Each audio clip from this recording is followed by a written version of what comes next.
Scroll of Record, Kolbrin Bible, Book 4, Sons of Fire, Chapter 7 through 14.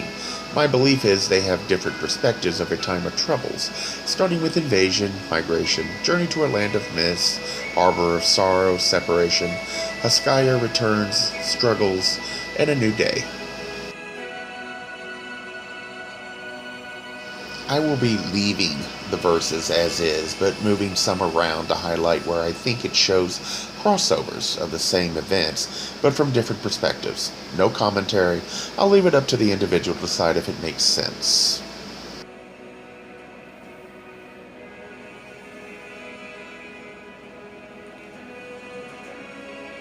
Kolbrin Bible, Book 4, Sons of Fire, Chapter 7, The Rolls of Record, 1. SOF 7:1. By the hand of Rabin, son of Haskaya, who was the bowman of God and brought the children of light to the land of mists. SOF 7:2. Haskaya was a mighty man whose bow shaft struck like the lightning flash, and his enemies went down like corn before the reapers. He was a captain of men in the war of gods, and those he slew were numbered like barley in the measure. His enemies were spread before him like a carpet at his feet, and there was no other like him. SOF 7:4. Now the days of fighting were past, and Hezekiah and those who remained alive with him slept in strange places, for they were sought by the king, who had been victorious.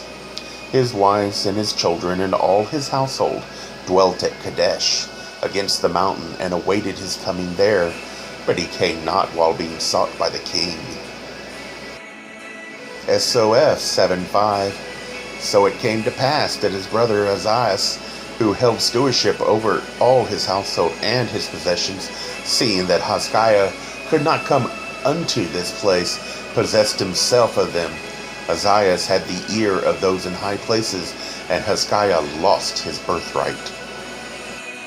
SOF 7:6. So all that was Haskaya's passed into the possession of his brother Azias. He took even the wives of Haskaya, for such was the decree of the king. SOF 7:7. But Athaliah, the first of the wives of Haskaya, spurned Azias, and called down the wrath of Halyawi upon his head, and Azias was afraid and did not possess her. When they saw this, the other wives, being jealous of her, for she was ever in high favor with Haskaya, stirred Azias up against her.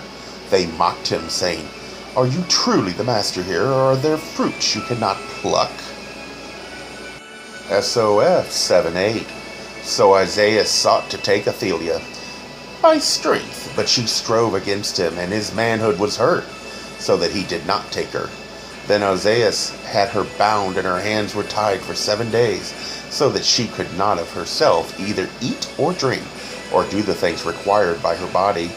She was humiliated, and her womanhood betrayed, for an idiot man attended her wants, and he mocked her modesty, and she was tormented by her needs. SOF 7:9. Then on the 7th day she was brought forth by Azias to trial, and she was stripped and lashed, and her hair was burnt off. She was branded on the face, and her lips and tongue were cut. She was given a robe and a pitcher of water, and dried fruits and flour. She was driven forth by Azias, who said, Go, woman, and perhaps, should you even find him, Haskaya will understand your babble. SOF 7:10. Athaliah went out into the wilderness to die, and at night she fell in pain and weariness under an alon tree, and lay there in anguish. She cried out unto her God, and cast her soul from her, that she might not feel pain. And her soul found Haskaya.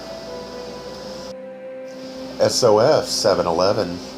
As it became light next day, Athaliah awoke and praised God, saying, I have slept amid my pain, for God is good and merciful, and I know that Haskaya yet lives in a far-off place, but my soul and my God will lead me to him. And she went guided by her soul. SOF 7:12. On the same night Haskaya lay in a cavern amid mountains, but he slept not, for one had come bearing tidings of his brother, saying, Ozias has possessed himself of all that once was yours. Even your wives has he taken, and between you and he are many men who would slay you. SOF 7:13. As Hezekiah lay thus in agony of spirit, it came to pass that he felt the presence of Athaliah's soul, and peace came upon him, and he slept. And as he slept, he dreamed. And in his dream Athaliah stood at his feet, fairer than he had ever known her. And she said, All is not lost unto you, for I come seeking you in the wilderness, and I will find you, so be at peace. And Hezekiah awoke refreshed and strong in spirit. SOF 7:14. And he came down out of the mountains and over the wilderness came to the place of bitter waters, where men found refuge, and men were hiding there from the wrath of the king. And Hezekiah inquired of them, saying, You have come from many places. Which of you has seen a woman seeking me? They said, No woman travels abroad on such a quest, or has she many attendants? And what is her appearances? And Hezekiah said, She is fair as the dawning, with hair like the raven's wing, and skin like fine oil. Her touch is like cool waters, and her bearing like the gazelle. SOF 7:15.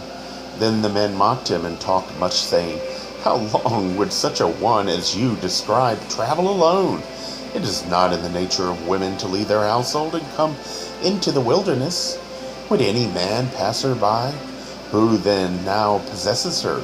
Seek her not in the wilderness, for is she not clad in fine linen and perfumed with sweet-smelling oils? SOF 7:16. Then Hezekiah took counsel with himself and said, I am indeed a fool who chases dreams. This is no time for dreaming, when there is a man's task at hand. So in the morning he said to those with him, I go up against my brother. But they pleaded with him, saying, Have you a host of men, or even a company? Abandon such foolishness. SOF 7:17. Now at that time Athaliah dwelt beneath a mountain, where there was a spring, for she was weary from many days' journeying, and she was sick in spirit, for men, when she came among them, beat her with sticks, and drove her from the place of their habitations. She offended their eyes, and none desired her. SOF 7:18. No man came to the spring, for it was an accursed place, where voices came from the rocks, and the dead spoke therefore. It is called the audience chamber of the dead, and none but witches go there, for these the dead do not harm. SOF 7:19. Now when night fell, Hezekiah slept, and those with him were not watchful. And evil men said among themselves, Let us slay Hezekiah in the night, for he has gold and silver, and spoils of war with him. Let us cut off his head and carry it to his brother, that we may be rewarded and made welcome. SOF 7:20. So it came to pass that in the morning hours of the night, men came to fall upon Hezekiah, and those with him to slay them. But one among them was heavy-footed, and Hezekiah awoke as they fell upon him. And he seized his sword, and leaping up as a lion springs, smote about him. And there was a slaughter, but he was without helmet, and his head was bare, and so he was wounded. They who came against him died or fled, but of those with him just one remained, and he sorely wounded. SOF 7:21. In the morning they left with their asses laden, and Hezekiah held his bow, and none came near him. And as the sun mounted on high, the sight departed from the eyes of Hezekiah, and he became blind. SOF 7:22. So Hezekiah and he who was his companion abandoned hope, for there were men who would destroy them in front and behind, and the wilderness enclosed them. And they said, Let us therefore go to the place called the audience chamber of the dead, which is by our side.